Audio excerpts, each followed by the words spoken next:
Hello and thank you everyone to another episode of the Culture Nerd Podcast. We're on episode 39 and guess what? This is our second episode this week. We felt a little bad about not having an episode last week. I really don't know why we didn't. I think we just got busy. I don't know. There was something that happened and we just didn't do it. So this week we're giving you two episodes. And because everyone keeps blowing up my DMs about this, yes, we're going to talk about DC rumors and news. The stuff that shouldn't be happening right now because of the strikes, but apparently it is. So we're going to be talking about the Batman Part 2. We're going to recap some of the rumors that we talked about on this show a year and a half ago, maybe. And then how they're now being corroborated by well-known scoopers. So realistically, nothing should be brand new news, but the internet's treating it like that. So let's talk about it. Let's break it down. And let's just have a little fun with it.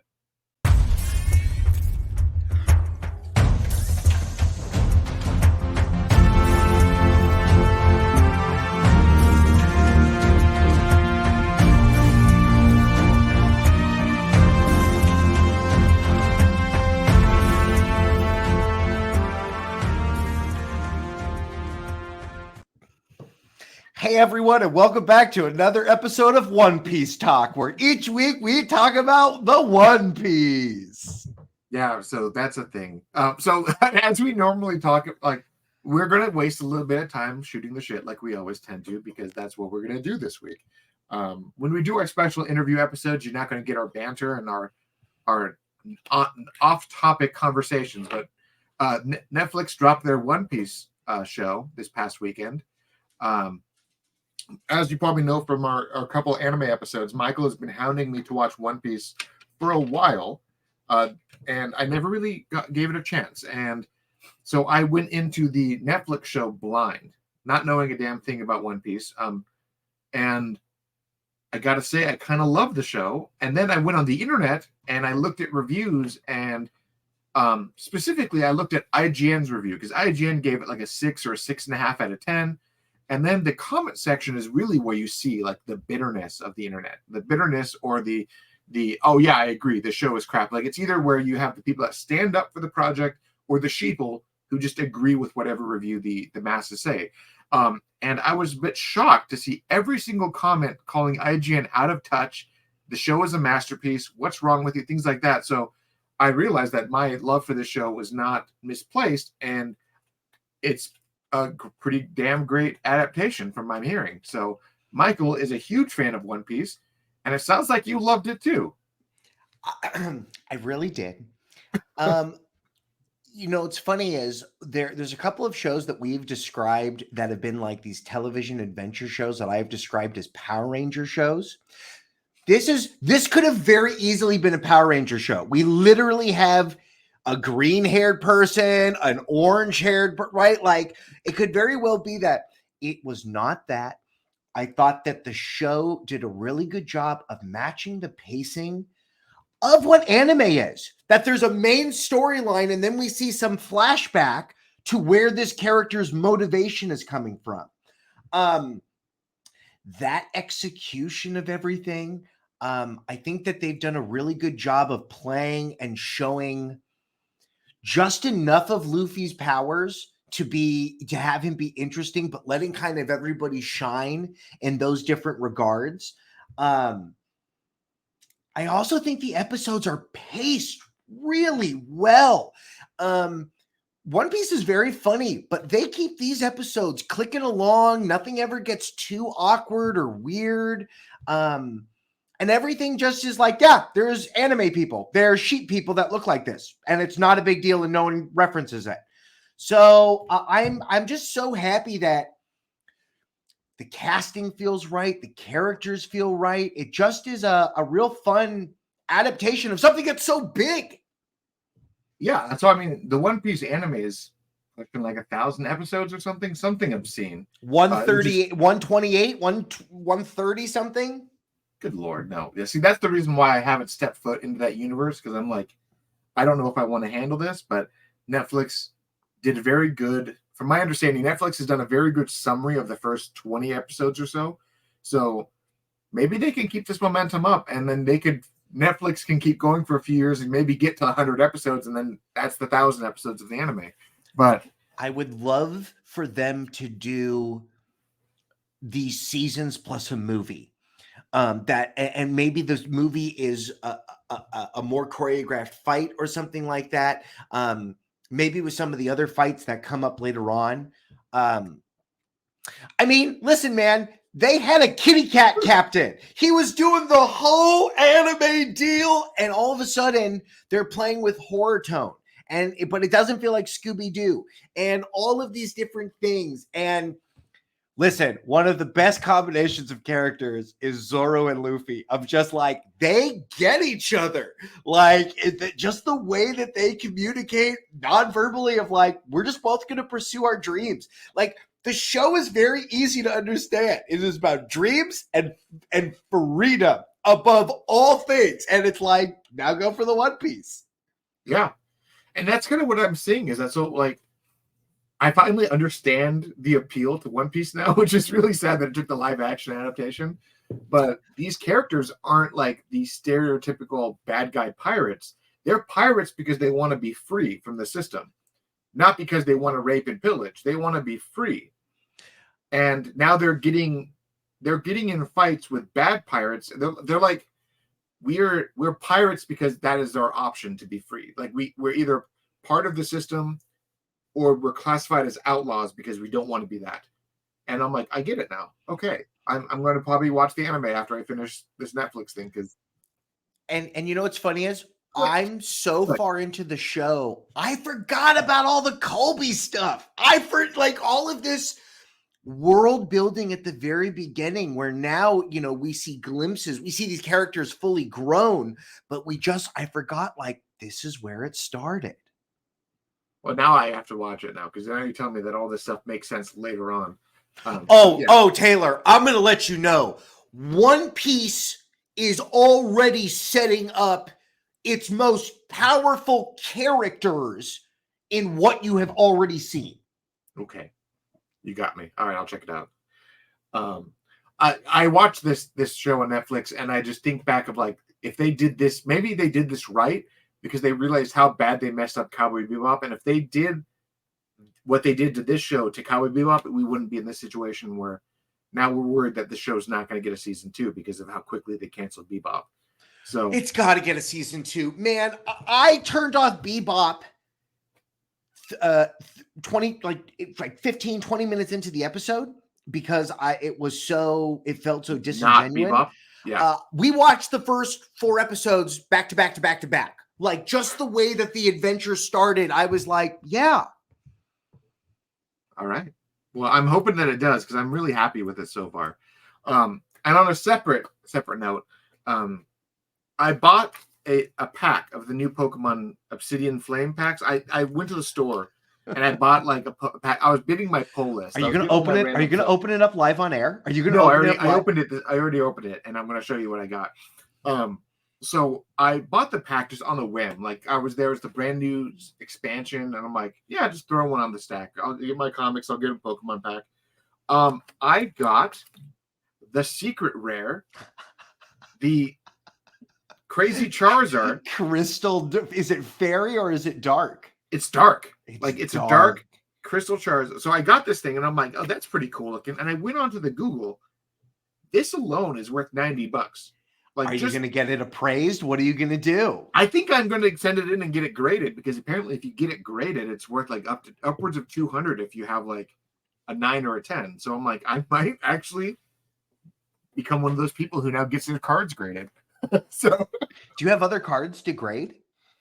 Not at all. You've always loved a special edition. I always think back to the Neo cards you had, the full 9. I still have that binder somewhere around here.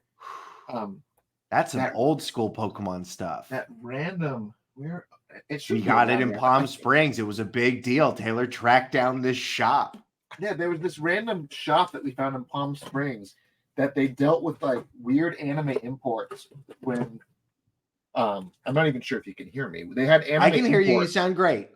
Anime import stuff that we never thought we would ever find anywhere because it wasn't like It wasn't like the big niche at the time. Like in the late 90s, early 2000s, it wasn't like you wouldn't find that stuff anywhere.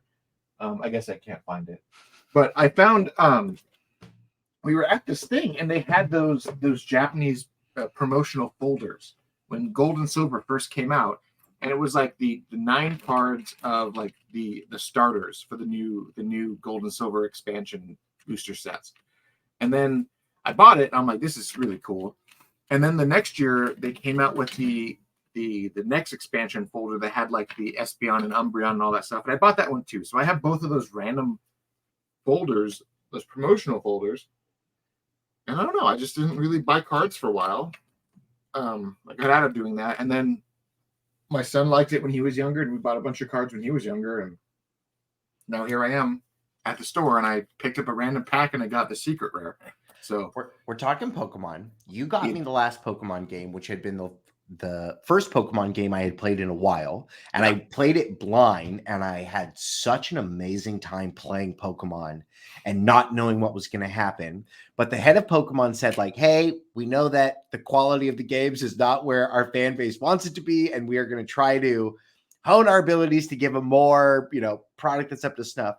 What would you like to see? Because we're talking about Gold and Silver. It was such a high mark for Pokemon, and they've really never gotten back to that mark again. Yeah, so ironically, the second game of the franchise is still the highest point they've ever made. And I think the reason was Gold and Silver came out a couple years after Red and Blue, and it was the game that improved in every physical way. And not only that, it was a true companion game. Like it actually took place 3 years after Red and Blue. Team Rocket was still dealing with the fact that they were beaten by some kid just a few years ago. And it was very much like, kind of comparable to like Ninja Turtles 2 and Ninja Turtles 1. Like Ninja Turtles 2 starts with like the foot in disarray, and then Shredder shows up and you're like, yay, we're going to get our revenge. And it doesn't really work out. But that was essentially what Gold and Silver was. And there was also like the fact that there was two whole continents that you could go through. Like you had Kanto and Johto, and then you had like the 8 gyms, Elite Four. Then you could go back to Kanto and do those original 8 gyms, and they were crazy harder. And then you could do the Elite Four again, and you could fight Red on top of Mount Moon or something. Like it was a very big game, and it was very big for the time it came out. So now they're dealing with, I mean, they had the very rocky launch of Scarlet and Violet because of the copious amounts of bugs and technical issues. And word was that the reason why there were all these bugs is because the game was developed for a stronger Switch, aka the Switch 2, that Nintendo hasn't put out yet. So this game had to be backscaled to handle the power of the Switch 1, which made a myriad of issues. So I could easily see that in like 2024, when the Switch 2 does come out, and then they put like their day one patch for this game to exist on that console, it's like going to be night and day compared to how we had won't we get a special edition? Won't we get some game where it mixes all of the content together? They actually haven't been doing that in a while. So that was something that so historically we had Pokemon games had Red and Blue, then you had Yellow, and then you had Gold and Silver, then you had Crystal. And then you had all these games that like the director's cut essentially was like the third game. They don't do that anymore. They just do DLC now. Sword and Shield had some really cool DLC packs. The next pack for Scarlet Violet's DLC, I think is actually dropping in a few weeks. And we're actually going to finally get, Scarlet Violet, the Teal Mask drops a week from this Wednesday on the 13th. Mm-hmm. And that one has already shown off a whole new dynamic. A bunch of new characters are being added. And not like maybe like 4 new Pokemon, but like they've opening up the Pokedex where you can transfer a whole lot more from the older ones. And then they have the next one. It's like the Indigo Plateau or the Indigo Disc or something like that. And that one has like a whole new island that they're making out of it. And that's coming out in like December or something. And that game, they've already made a reveal that there's going to be a whole area of that game, this whole ecosystem just for catching the starters of every generation. Like it's a starter like farm essentially. So you can catch Charmanders and Totodiles and literally every starter from every game in this little hub that they put specifically for fans. We're talking main Pokemon right now, but we Yeah. always get a weird, interesting dungeon crawler or JRPG. What sort of play style would you want to see a Pokemon game get put into? Is there a style of gameplay that you'd like to see? Because the new Pokemon game, especially that was so open world, it was like, you could do an action, you could have more action elements to this game, which they kind of did in Arceus. Yeah, and I honestly loved the crap out of that game. If you haven't played it yet, I would definitely just say go buy it because it was super fun. I lost myself in that game because that game was weird, but it had a very big narrative driven story and it was really fun. But I mean, the next game that we know, the next offshoot game after this DLC is the Detective Pikachu Returns. We know that they're doing that, and then we will find out whatever comes next year. And the big rumors are always saying that we're getting the remakes of Gold and Silver, but in the Let's Go Pikachu style. Which now, before you knock on it, I will still argue that Let's Go Pikachu and Let's Go Eevee were probably the prettiest remakes that the franchise has ever made. Like, if you actually look at the in-game engine, because they didn't get adventurous, they just made the game gorgeous. And I legitimately loved that they tried to push it as far as they could with that game, because there's even the whole like plot lines with like the girl character, like Leaf or whatever her name was. She was actually involved in that game. Like, they actually took a lot of those plot lines that were cut off the drawing board and they put them back in the game. So it was a lot of fun. If you're a big Red and Blue fan, the Pikachu Eevee Let's Go games, despite the fact that you have to play with like the motion controls to catch things, it's a lot of fun. And it's a big love letter to the Red and Blue fans. So if they're doing that with Gold and Silver, day one purchase. And it's so funny because my wife has never played a Pokemon game. Buy her that one. But she played the shit out of Pokemon Go. And it's like, oh, this is like almost 1-to-1. All you got to learn is this extra battle system, which, that's the fun part. But no, there was actually, so there's a lot of cheats that I learned about that game too. Like, there was like legitimate, so the game had couch co-op. So if you actually wanted to have someone sit there with you, you could give them a controller and they could help you catch things, and it would like double the catch rate. So people quickly learned if you take one controller and you turn on a second controller and just throw them at the same time, you're catching stuff way more efficiently. So that was something that I definitely did very quickly in that game. I'm like, wow, this is so much easier. Woo. So I think the best element of Gold and Silver is that you could catch those legendary dogs really early on. And I feel like that was something fun about the new game, that you knew that at some point this Pokemon I'm riding around on is going to turn into a legendary. Like, eventually. You knew from the beginning, you're like, oh, this guy's OP. Yeah. Once he's healed, he will destroy the universe. Yeah, he's my best friend that we get to go on an adventure, and eventually I'm going to kill you with him. Yeah. So on that note, Michael, since you probably haven't picked up the game in a while, if you've done the 5-star raids, the big special raids, for the next 2 weeks, they're actually doing the big Mewtwo event, and he's in the game. You have to go, before you do that though, go to the mystery gift and then get your free Mew out of it. There's like they gave you a code. Let me see. Get your Mew. I think the code is actually get your Mew. Yeah. Taylor loves Mewtwo. Taylor has always loved Mewtwo.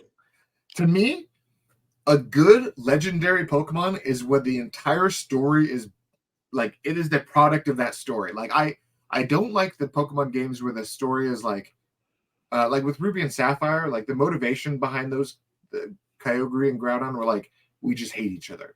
Like, that was the motivation. But like the idea behind Red and Blue and like Team Rocket trying to clone Mew and then Mewtwo becoming sentient and saying, humans suck, I have to kill them all. Like, I loved everything about Mewtwo's plotline. Like, to me, like, I don't care if it just shows my age that, oh yeah, there's better Pokemon. I don't care. Mewtwo was my pinnacle, and he will always be my pinnacle. Well, Mewtwo is the Dark Knight of the Pokemon universe, but the Batman is the Dark Knight of his own universe. Yes. So get me caught up, because you had already told me about Robin and Clayface, and these were all things that had been hinted about during that original campaign. So what else has come to light? Has any official casting actually happened? No. Okay. So to kind of like recap, because now we're talking about Batman again. Wrong button. I was trying to like find the episode and I clicked back on it. One of our first episodes from like last year or just in the podcast in general, we did it was let me grab the date. I'm going to pull up the date so that we have it up here. It was streamed 1 year ago. It was our the Batman special spoiler podcast. The movie had just came out. Michael and I sat down and watched it, and then we gushed about this thing. And then through the thing, we actually sat down and talked about some of the details of what the rumors of coming ahead. Like we talked about Hush. We talked about the Dick Grayson stuff. It was around the 40-minute mark of that first episode. We titled the chapter "What's Next," and we talked about. And I'm looking at it. I wasn't even in my house yet when we recorded this episode. We talked about Dick Grayson Robin because the director really liked it. We talked about Two-Face. We talked about the Court of Owls. We talked about Mr. Freeze. We talked about No Man's Land. We talked about all these things that were kind of put on the table. And now we understand that Clayface is something that maybe 6 months ago, we got word that there was a director who pitched a Clayface movie, but he was told he couldn't make it because Matt Reeves was going to use Clayface. And why have they been talking about Clayface for so long? I feel like I've heard about Clayface forever. What version are they going to do him as a mutant, as like basically like a goopy version of the Thing, or are we going to see him more as in that universe? Are we going to see like the weird assassin that like changes his face to be other people? So like the chameleon from Spider-Man. A little bit, right? Isn't that one of the storylines in the Batman animated series that Clayface could make himself look like other people? Yeah. So in the animated series, Clayface is essentially like a murky Hulk where he could just turn into whatever. But originally, the first iteration of Clayface was Basil Carlo, and he was an actor and driven mad. And then essentially, it's kind of like this version of Clayface is. It's kind of like a mixture between Spider-Man's chameleon and like the Phantom of the Opera. Yeah, that's the one, right? And he has like a cape and he has like a fedora and he has like just a face that he just like he uses makeup to make himself look thicker. And I think that's the most realistic approach. It's not the metahuman version where he's like this hulking monster who can make axes and stuff out of his hands, but if Matt Reeves is going full realistic, that's probably the version we're going to get, like a Basil Carlo. I'm the master of the skies kind of a thing. Personally, I would like to see the Matt Hagen hulking monster where he's a mud monster. And if they do Mud Monster, we're going to have to see Pattinson's Batman level up. Now, maybe that means why he needs a second to be there to like detonate the thing, but like if now we're talking powered suits and stuff like that, which everyone hated in the Ben Affleck version because he just started at that point. We didn't see the build up to it. But if we see Batman almost die in a sewer somewhere, right, and Alfred has to go save him, then he's got to do something to be able to fight that. So the rumors, the recent rumors came about from a notorious scooper, My Time to Shine. She had indicated that the most recent version of the scripts included not only Clayface, but the project was aiming to start filming around March, which lines up. Like they were planning on doing it this year, but they did push it out to March because of the strikes. And fingers crossed the strikes drop and they were able to set that date back up. But she revealed that Clayface was a big player, and not only that, 13-year-old Dick Grayson was going to be a big character. And this was something I talked about very notoriously in the past, was that Dick Grayson was the plan. And We even had the hinting of it in the first movie where like the kid is orphaned, sort of. His dad dies, and he's like staring at the kid like, I can help you, but oh wait, you've got your mom. I can't take you. But I could easily see them doing the circus stuff and having a charity event to raise money for the fixing of the Gotham walls or something. And then the mob is trying to make its name again. Blind Graysons get murdered, and he steps in and says, okay, I'm your mother now. I'm taking you. And we And get, we probably only see a little bit of Robin, right? Like yeah, the end of the movie, we see Robin. We don't see Robin, and maybe even aged up Robin until we see like whatever that next part three. incarnation is. Yeah. So what we're probably going to get, and because again, Matt Reeves is a huge fan of Jeff Loeb and Tim Sale's interpretation. Dark Victory is probably what we're going to get, where Dick Grayson is literally Dick Grayson for the entire book until the last chapter, where he makes his own suit and goes out there. And then Batman's like, this is dangerous. You cannot do this. If you're going to do it, I'm going to at least teach you how to not die. So it's not like he's recruiting. It was him trying to save the kid. And, okay, the kid's getting into trouble himself. So at least I can't stop him. At least make sure he doesn't kill anybody or get himself killed. That's the approach I see it happening. Is a 13-year-old kid makes his own costume once he sneaks into the Batcave and realizes that his new foster dad is Batman. And it's just, I can do this too. And then makes his own costume. And then like Batman's like, okay, I don't want you to die. So let me at least teach you how to fight. Will any of these elements be introduced in the Penguin show? So the Penguin show was not meant to be a vehicle for all the fantastical elements of Gotham City. It was meant to show the evolution of the crime aspect of Gotham, which is why the inclusion of Robin makes a lot of sense, because if Penguin is making a play to be the new kingpin of Gotham, I would love to see the other aspects of the Gotham underworld, including like the guy who eventually kills the Graysons. So I could easily see them setting up a lot of that stuff, but I don't see the meta aspect coming into that show. I would love to see Matt Reeves take the meta aspect, the meta-human aspect, and then get fantastical with his Batman and show that, yes, this is a grounded world. Now the weird shit is happening and we have to deal with it too. But it's kind of up in the air if he's going to do that, because the first Batman was there's a couple of grounded and gritty. It's very grounded and gritty, and you could do that again. It's very interesting. I don't know which way he goes. You know what I mean? Which is why I was so thrown off by the fact that they said Mr. Freeze is on the top of his list, and I'm like, okay, I can see that a flooded city with a guy with an ice gun, that would be very cool, but his origin is very fantastical. Maybe he's going to do exactly what Jeff Loeb and Tim Sale did, where you have Batman fighting the mob until the creation of the Gotham supervillains, and then the world gets weird, and then he has to adapt to the weirdness.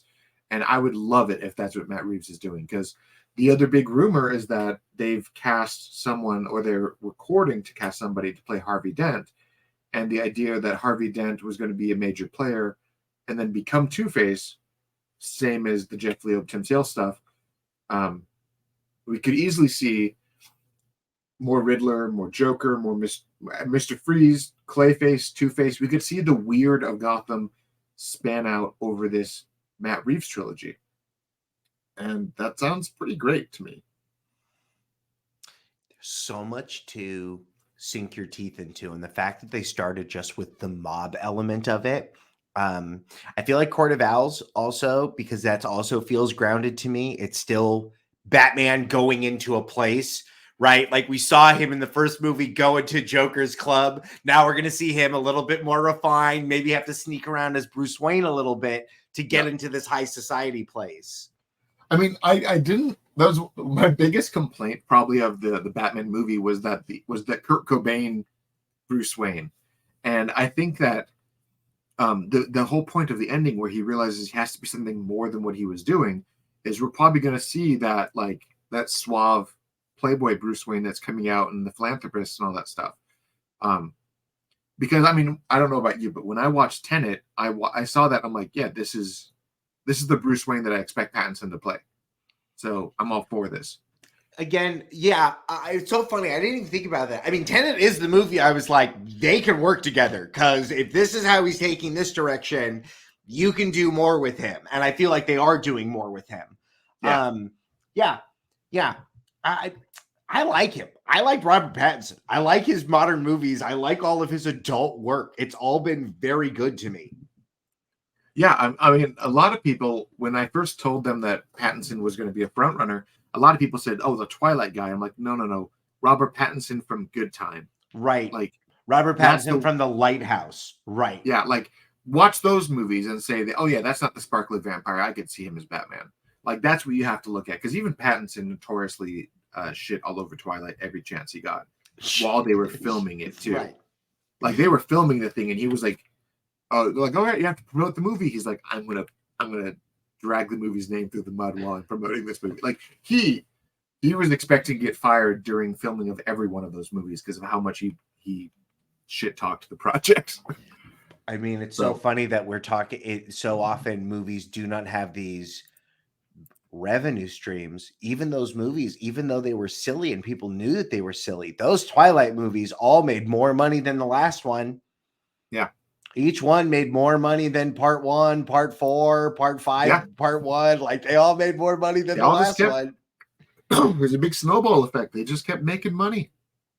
But that's the thing. So right now, the writer's strike, the actor strike, they're still in effect.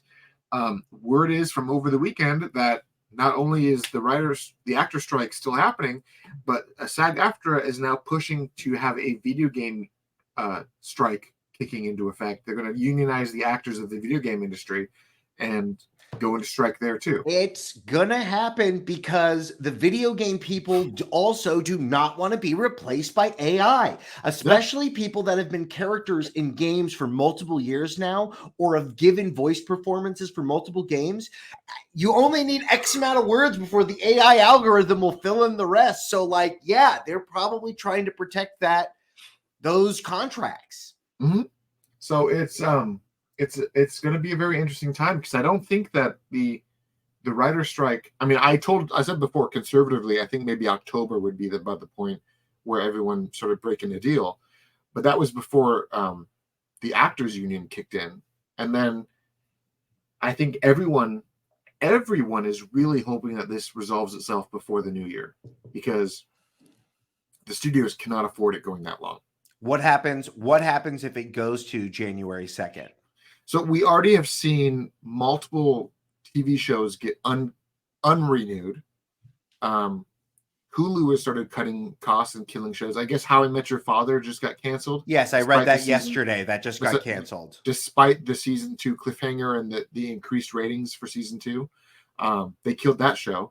And there's going to be a lot of stuff just going the way of the dodo if they don't come to terms. And I think the studios are now feeling the heat because the actors union is not screwing around and they're basically full solidarity with the writers. And now they're going after the other industries that actors are involved in. So it's going to be messy if the studios don't get behind the talent.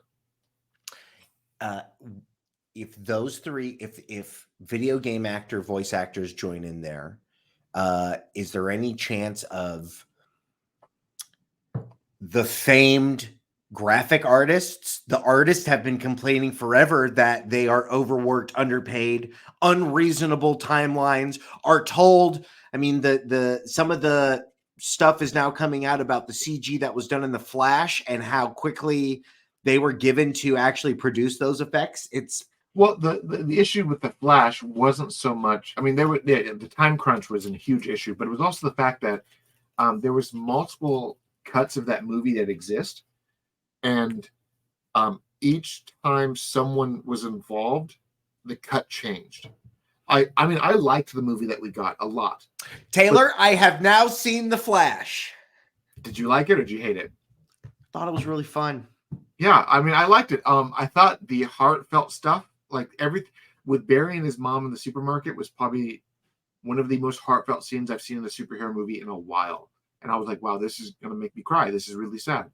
Because he's literally speeding up time. He's slowing down time for himself so he can have a few more seconds with his mom. I'm like, that really sucks. Very good movie. Super corny in some spots. You can see the weirdness of all the different productions that got involved. But there was multiple cuts. I mean, there was one version of the movie where General Zod killed young Barry, like by snapping his neck, like Superman did to him. Like there was so many different cuts, so many different takes, so many different endings, that there could be like a whole mini series of the turmoil of the Flash production and all the hands that were trying to make the movie what they wanted it to make. So, do you think we ever see like those? Do we ever see those other cuts? no. Not on a Blu-ray, not like as like, hey, it's all part of it's all spaghetti, Taylor. It's the multiverse. They're all spaghetti. No, I don't think we'll ever see that stuff because the Blu-ray came out this last week. The deleted scenes that were there were literally the only ones that pertain to the final cut.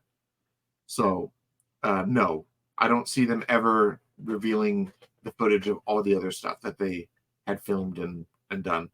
Because a lot of it was just like previs, not even done. So, I mean, I don't know.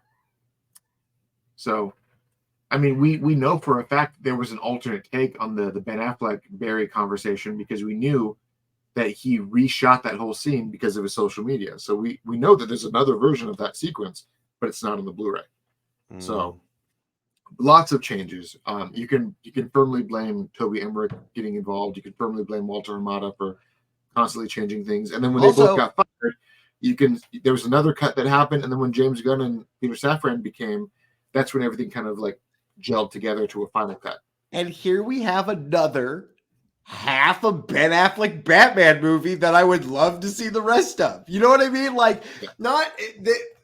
it's not that it's like it's a different Batman and stuff like that, but it was like, yeah, this is Justice League Adventure stuff. Like that's what they would be doing, and we don't get to do that. We have to go back to the 90s. What year were we in? What whatever. It was like 2013. Okay. It was fine. But I mean, I liked what we got. I mean, Michael Keaton was Michael Keaton and fantastic all the way through. He stole the show every chance he got. There was some hokey, corny stuff in the beginning. The baby shower joke was a bit much, and the movie didn't know if it wanted to be Deadpool or if they should have leaned way more into the Back to the Future 2 stuff. And they did about halfway through the movie. Yeah. So yeah, it's like halfway through the movie, it found out what it wanted to be. But I liked the intro with the half of the Justice League trying to save the day. You know what, Taylor? It's so funny that there's so many Flash villains that are so dumb, but the intro maybe could have just been Captain Cold, just a bank robbery with ice, and not necessarily bring any of those characters in because it was like, oh, we're never going to see these people again. I can't believe they showed up in the Flash of all movies. Yeah. I mean, it would have been really fun just to have like some of the rogues in the intro, but they also wanted to give us the Justice League mission and Batman hunting down Alberto Falcone, because that's who that was. So lots of fun stuff there. But what we have is the Batman Part 2 existing completely adjacent to everything that they're doing in the DCU. It's going to be this project. To my understanding, this and the Joker are the first two movies that will officially have the Elseworlds branding on it. What year are we picking up again with this Batman? So the Batman Part 1 was modern day when it came out, so it's just going to be a few years later. Okay, but we will see an evolution of the Batcave, right? Like things will now be, because the Batcave that we got in the first movie was basically Bruce's workshop in an old underground railroad that was connected to the main tower. So I'm assuming that he's going to build the manor, right? He needs a compound to do all of this stuff. Well, I mean, his Wayne Manor, we saw Wayne Manor in the movie. It was that old dilapidated former,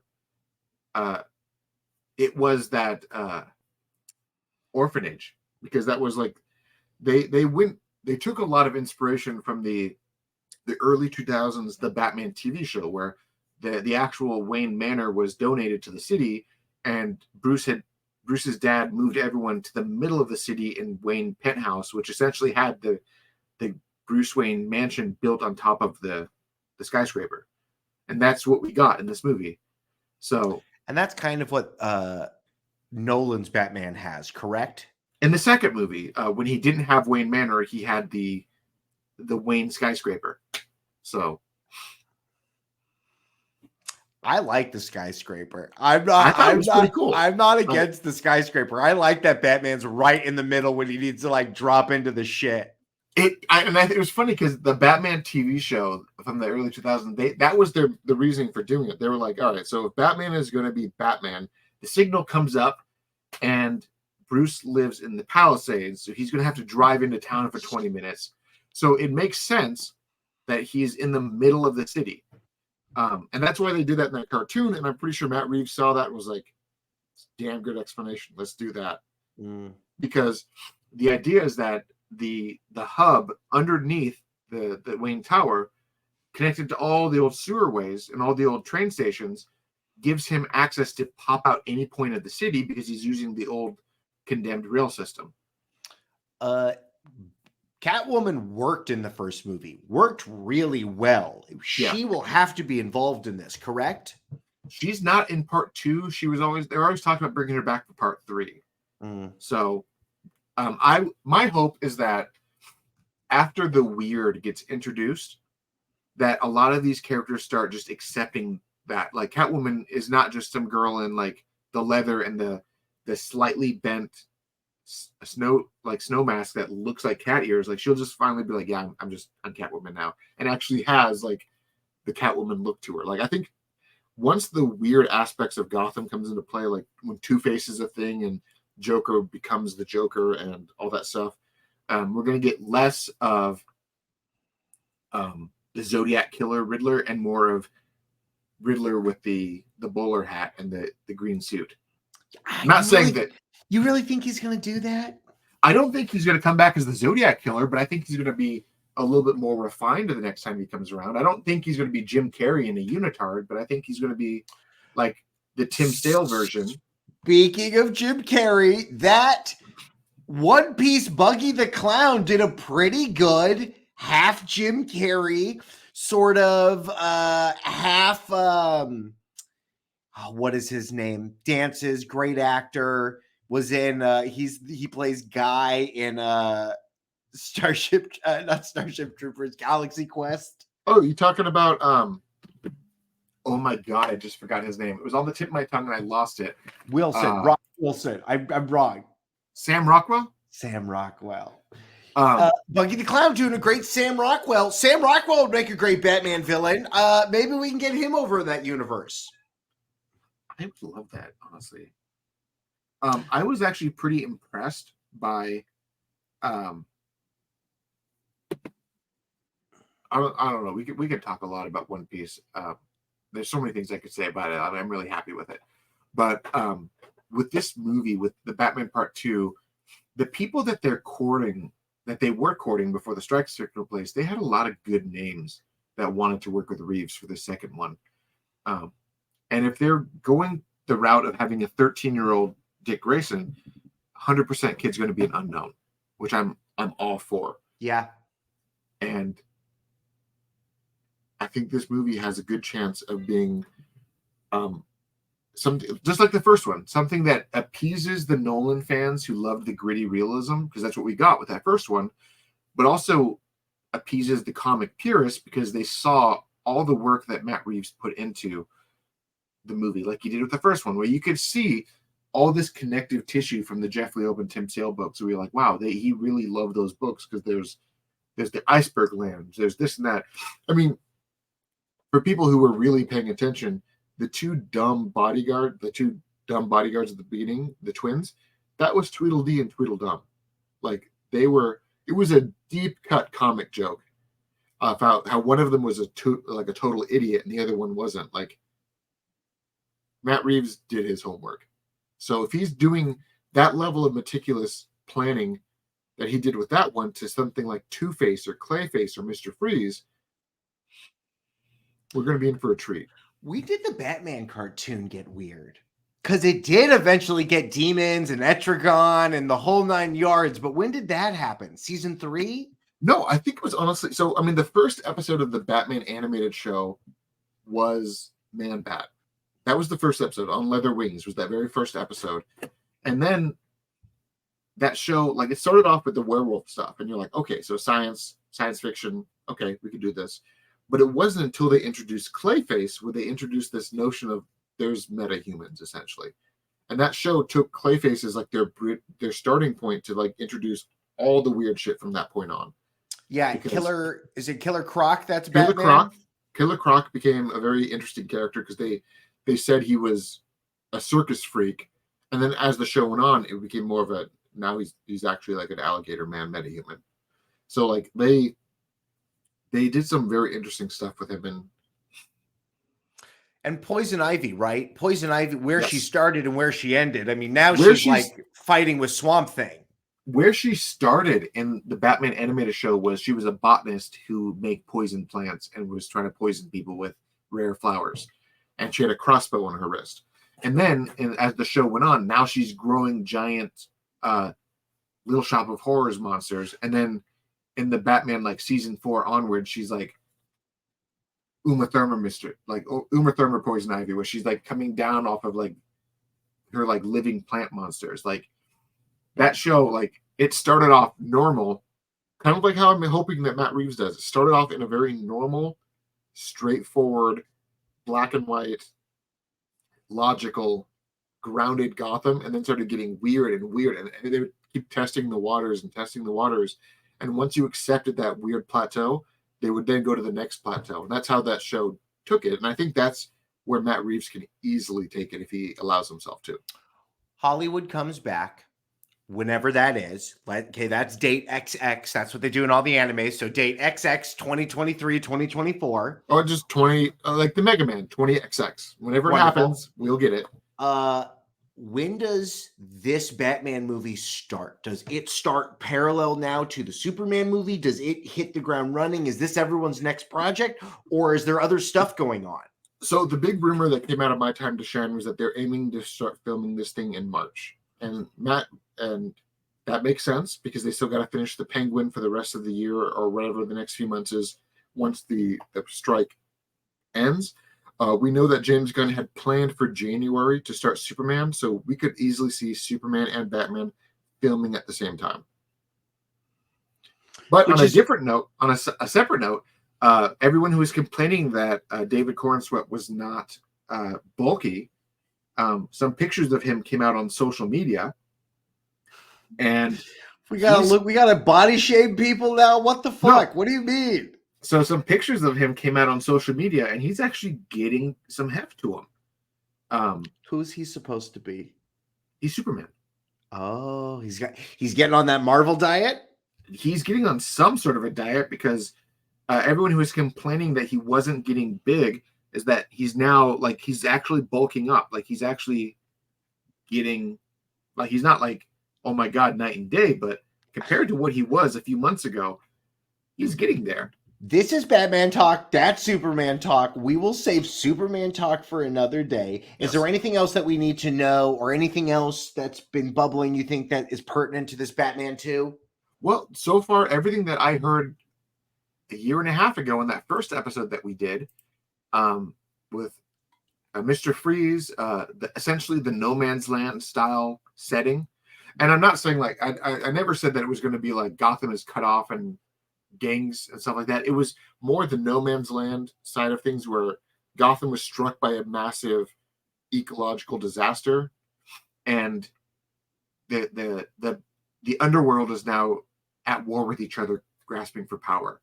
So while the city is rebuilding itself, the underworld is also restructuring, and that's what we were getting with the Penguin show and what we're getting with everything leading up to this project. So we're not seeing the last half of The Dark Knight Rises, where the city is now cut off from the rest of the country, and then none of that jazz. It's going to be like No Man's Land, where the underbelly of Gotham is getting weird.